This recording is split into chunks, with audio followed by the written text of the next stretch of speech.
Wadadiisu ma ahayn tu ay ku daadsan tahay ubaxyo ee waxay ahayd tu dhib badan, taas oo uu awoodeedu yeeshay in uu ka adkaado ilaa ugu dambeyntii uu gaaray fikta sare ama guul meeshii ugu sareyday, magaciisuna uu ku daray milyaneerada adduunka.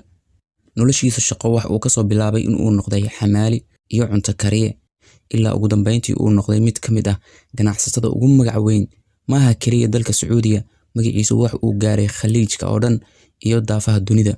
Qisadiisa guusha wax ay qaadatay 10 sano oo uu ku guda jiray suuqa iyo ganacsiga, una ka dhaxlay casharo iyo waayo aragnimo, taas oo wadada u ifinayda qof walba oo raba maanta in uu wax xaqiijiyo ama guul gaaro.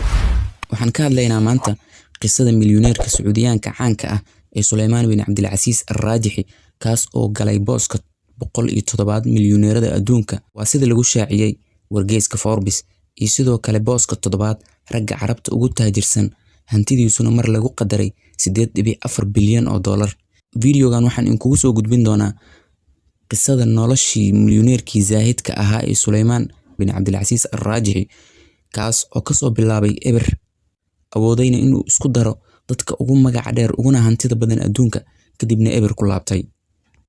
Fadlan ha hilmaamin inaad videoga like saarto, siina share garayso si uu u gaaro asxaab badan.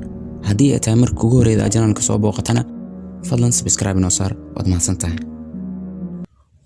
Waxa uu ku dhashay uuna ku soo barbaaray magaalo la yiraahdo Bikiriya ee ku taal dalka Sacuudiga 3 November 1928.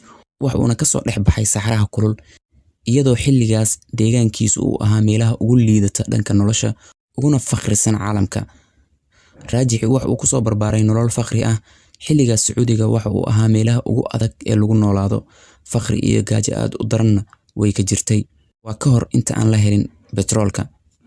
Noloshiisa shaqo wax uu ka soo bilaabay xamaalinimo, sidoo kale wax uu soo noqday dhulxaaqe, cunto kariye, waiter dadka u geeya qaxwaha iyo shaahiga, iyo sidoo kale sarifle, ilaa ugu dambeyntii uu aasaasay bangiga Al-Raajixi. Waa bangi Islaam kii ugu horeeyay ee laga hirgeliyay dalka Sacuudiga iyo mid ka mid ah bangiyada Islaamka kuwooda ugu weyn caalamka. Al-Raajixi ma uusan dhamaysan waxbarashadiisa, wax uuna uga haray sanadka labaad ee dugsiga hoose 2 sababood dartood. Ta koowaad, xaaladda reerkooda oo liidatay. Ta labaadna, waxa uu u doonduleelay ganacsi.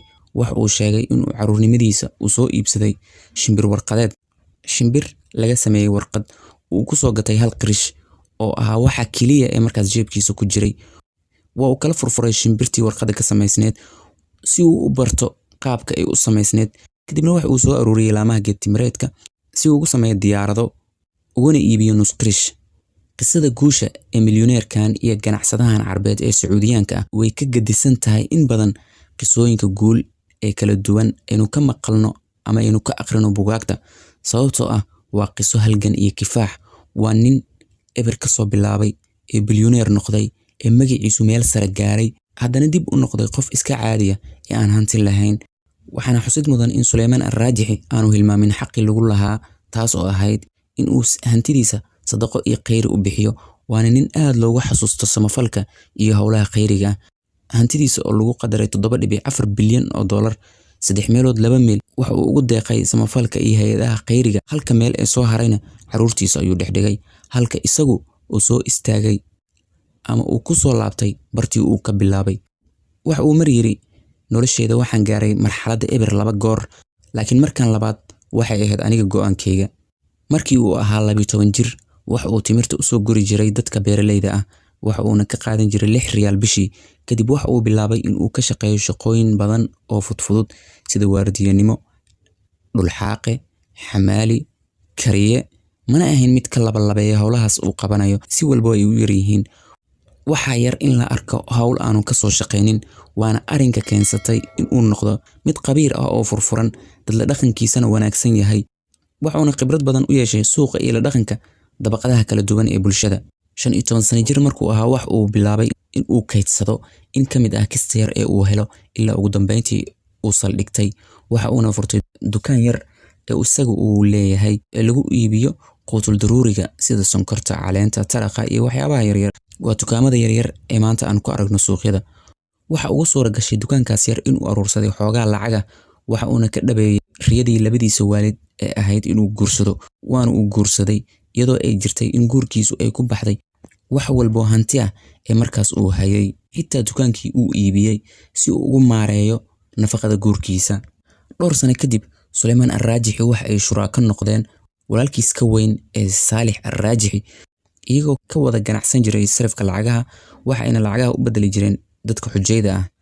Mashruuc soconaya ayuu noqday sariflanimada, taas oo keentay in 1956 ay aasaasan kabar yar oo lacagta lagu sarifo. Waa sida sariflayaasha aad aragto maanta ee meelaha la fadhiya kabarada yaryar.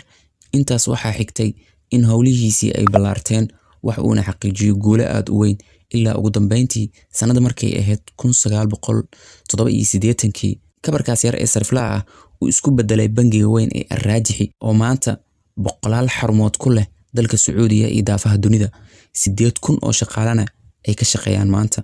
Waana bangiga ugu macaamiisha badan dalka Sacuudiga, sidoo kale waa bangiga makiinadaha lacagaha lagala baxo ugu badan ku leh dalka Sacuudiga, waana in ka badan 2,750 mishiin. Intaas ayaan kusoo gabagabaynaynaa videogeena maanta. Assalaamu calaykum waraxmatullaahi wabarakaatuh.